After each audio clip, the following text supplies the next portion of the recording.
বাড়িটা লাগে এত খারাপ লাগতেছে, এত খারাপ লাগতেছে। ওর মা বাবার অবস্থা খুবই খারাপ, কান্নাকাটি করে। আমরারও খুবই খারাপ লাগে।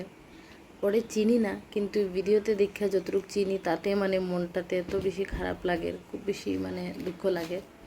ভিডিও স্ক্রল করতে করতে ওনার ভিডিও সামনে আইতেছে, দেখতে পাইতেছি আমরা। খুবই খারাপ লাগতেছে, সত্যি বলার মতো নাই।